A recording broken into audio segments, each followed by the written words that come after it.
کہ میری امت مجھ پہ درود پڑے اور میرا رب رحمتوں کا نزول کرے۔ صحیح مسلم میں روایت ہے، جو میرے اوپر ایک مرتبہ درود پڑتا ہے اللہ اس پہ 10 رحمتیں نازل کرتا ہے۔ اللہ اکبر۔ اور اگر درود کے ساتھ سلام بھی ہو تو مجھے ایک شعر اتنا اچھا لگتا ہے تو سادہ سا، پتہ نہیں اس کا وزن بھی ٹھیک ہے نہیں، کسی سادے سے بندے نے کہا ہے، لیکن مجھے بڑا پسند آیا۔ بعض روح کھینچ لیتے ہیں نا۔ کسی نے کیا خوب کہا کہ درود پڑھنے سے ثواب ملتا ہے، سلام پڑھنے سے جواب ملتا ہے۔ کتنا سادہ اور کتنا خوبصورت۔ درود پڑھنے سے ثواب ملتا ہے، سلام پڑھنے سے جواب ملتا ہے۔ اور اگر حضور کی طرف سے وعلیکم السلام کے لفظ آگے تو اور کیا چاہیے؟ اس لیے کثرت سے حضور کو سلام کرو۔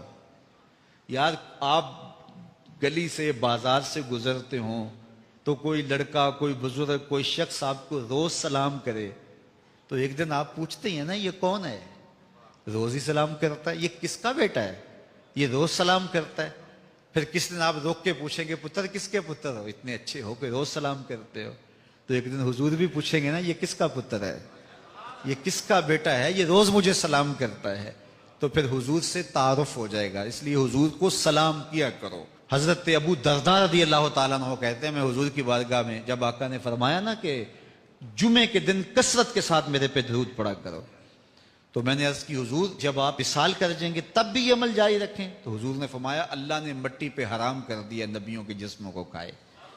فَنَبِيُّ اللَّهِ حَيٌّ يُرْزَقُ، نبی قبروں میں زندہ ہوتے ہیں اور انہیں رزق بھی دیا جاتا ہے۔